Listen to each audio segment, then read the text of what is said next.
Welcome to this special session of Global Economic Security Council.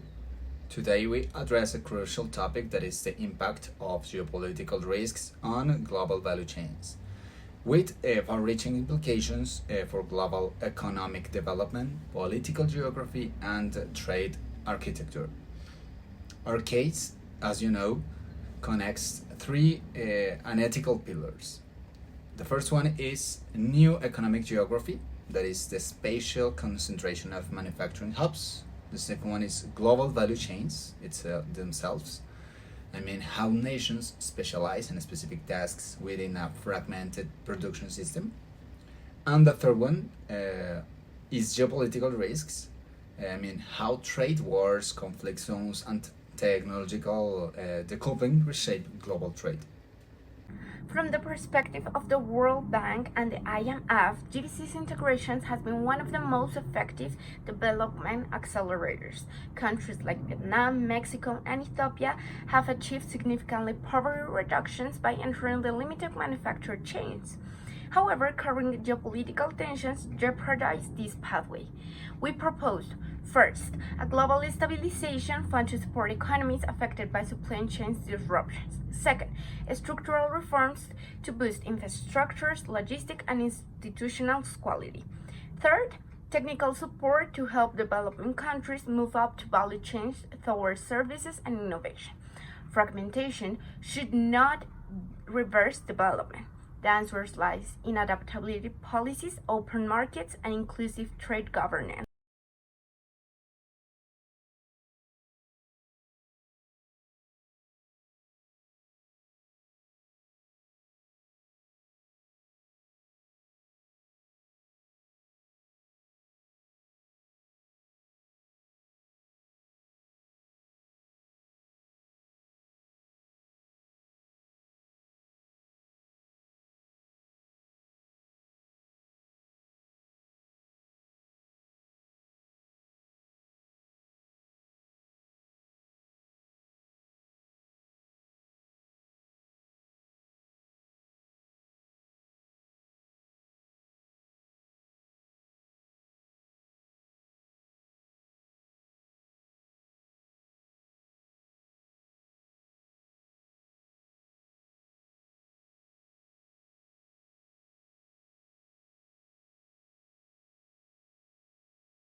Our supply chains have become more fragile due to geopolitical fragmentation.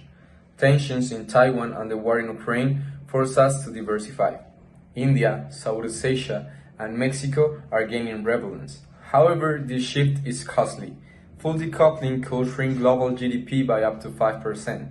Instead, we call for three things: de-risking, not decoupling, global data and tech standards to avoid regulatory fragmentation, and strategic infrastructure investment in safe production hubs. This reshuffling opens opportunities for emerging markets, but also risk, labor exploitation, tax competition, and environmental degradation. We urge governments and corporations to include binding environmental and labor standards in all trade agreements, empower the ILO and UN to audit GVC conditions, support female workers and smallholder farmers, often the most vulnerable actors. A resilient value chain is not just efficient, it is ethical. China remains a central node in global manufacturing, producing nearly 30% of global electronics. However, America-led export controls and decoupling strategies challenge our industrial position. In response, we are making three things. First one is accelerating technological self-sufficiency with semiconductors, EVs, etc. Expanding the Belt and Road Initiative to secure alternative trade corridors. And the third one is supporting multilateralism through the WTO and ASEAN Plus agreements.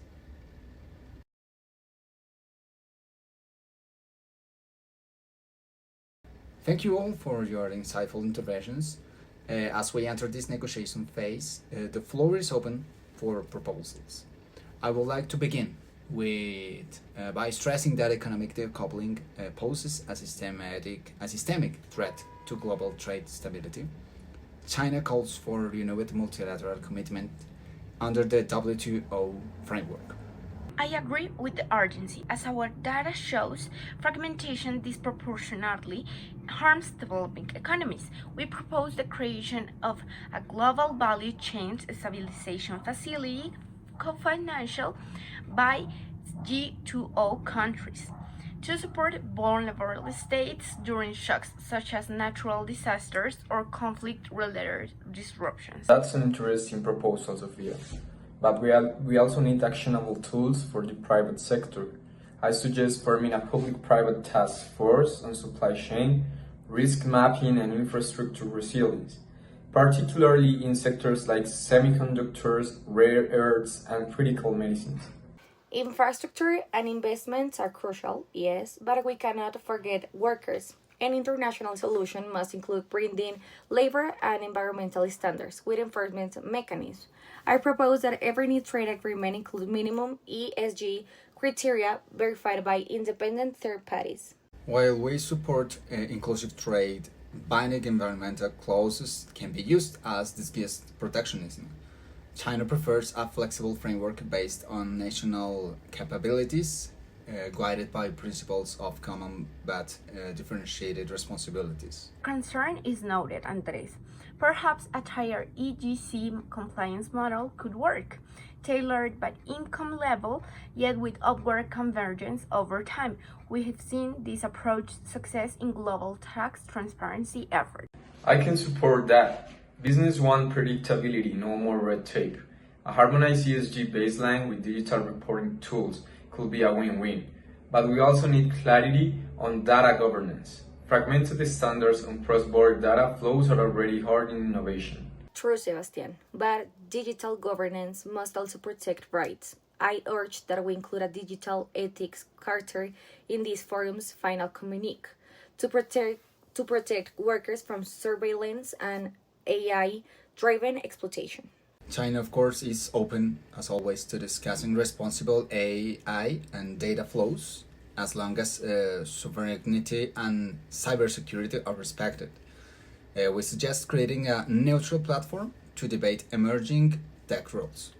In summary, we seem to align on 3 points: a multilateral safety net for supply chain disruptors, an ESG and labor standard adopted by development level, and a global dialogue on data and AI governance. Agreed. Let's move toward drafting joint proposals on this front. Our cooperation today could define the architecture of globalization for the next decade. Is really, really important.